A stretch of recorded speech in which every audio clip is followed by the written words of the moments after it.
Hello everyone, welcome to My Computer Career's Tech Out. I am Russ, Assistant Director of Education, and we have a special treat for you today. But before I get to that, I like to do a segment called Cyber News. Microsoft's September 2020 Patch Tuesday. What's going on?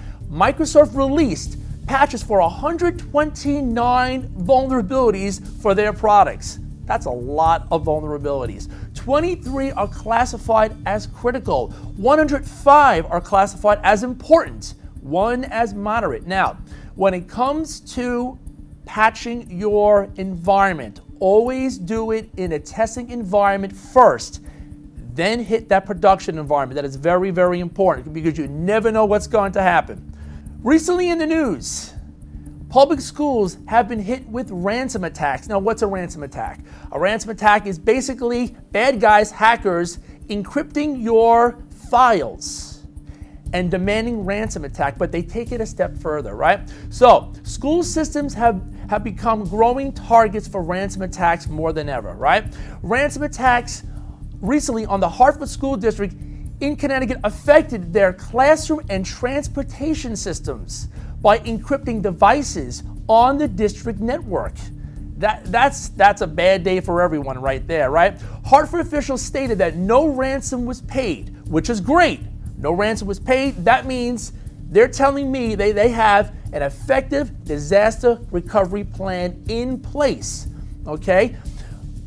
But here's the problem. Here's the problem with that, everybody. Ransomware has taken it a step further. So basically what they're doing is they're stealing files and they are threatening to publish that information on the dark web for ransom, okay? So it's very important to decide, am I gonna pay it? Am I not gonna pay it? I agreed, do not pay that money. But keep in mind that that information can be leaked. It's a tough situation right there. Also in the news, Fairfax, Virginia School District was also hit with ransomware. Fairfax is the 10th largest school district in the country. They are serving nearly 189,000 students. According to InfoSecurity magazine, they reported that a group called Maze, M-A-Z-E, has claimed responsibility for this attack and said that the group has uploaded a zip file of data they claim was stolen from the school system. They are demanding payment or information is going to be published. That's exactly what I just said, is that these ransom attacks, not only are they encrypting, but they're stealing information first and pretty much dangling it and saying, hey, I have your information, here it is, pay me, right?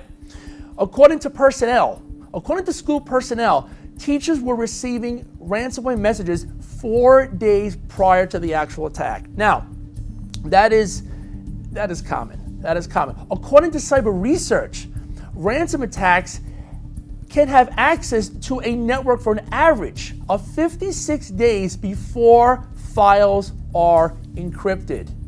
That's how they're taking your information, and that's how they're threatening to pay or I'm going to leak that information. So what do we do in a situation like this? As an IT professional, as a cybersecurity analyst, what do you do? What are some possible solutions? I can give you some, but I want to hear in the chat below. I want to hear in the comments below. What is your company doing? What are you doing as an IT professional to help reduce ransomware attacks? What are you doing? Well, principle of least privilege. Only give employees the access that they need to do the job at hand. Nothing more, nothing less. That's a big one right there. Risk analysis. If you are putting in any types of new technologies, a risk analysis must take place. What about vulnerability scanning? Pen testers, very important. Always pen test to see if there are vulnerabilities that can be exploited, right? Whitelisting, very important. Though people will get annoyed with whitelisting, but if you only allow websites that your company needs to meet company objectives, that's a bonus right there, because that'll cut back on a lot of those viruses, on a lot of that malware. right? Server workstation hardening.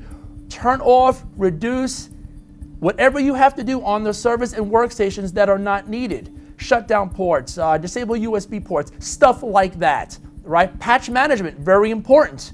Always be on top of the patches for your Microsoft software and also third-party software. Very important, third-party, keep that in mind, okay? And of course, user awareness and training. You have to teach the end users what to do, okay? So again, in the comments below, tell me what you are doing to help reduce ransomware attacks. They are huge. It is a billion-dollar industry out there, folks. Last but not least, also how many of you heard of what's called a raccoon attack? I have never heard of a raccoon attack until very recently, but it caught my eye. A raccoon attack. Researchers have discovered it's a timing vulnerability that deals with TLS, which is transfer layer security, and also SSL, which stands for secure sockets layer protocols, right? These are the protocols that basically allow you to surf the internet, shop online, stuff like that, without anyone or a third party having the ability to read that communication from source to destination, right? So what does a raccoon attack do? This attack allows attackers under certain conditions to break the encryption and read sensitive communications. It's rare, trust me. All your ducks have to be basically in a row. All the stars have to line up for this to happen, but it is possible. It can happen. For more information about a raccoon attack, visit raccoon-attack.com. Okay, folks, we are at the end of our exciting segment. If you like me and want to reach out to me, I host a Facebook group called Cybersecurity Lounge. There are over 20,000 members. It is strictly for learning and for information technology. Please come down. Please come join me over at Cybersecurity Lounge. You can take a look at the link below. If you like this video and want to see more of My Computer Career's Tech Out, give us a thumbs up and subscribe. Also, leave a comment on what IT topic you would like us to cover in the near future. I look forward to hearing from you. Thank you so much.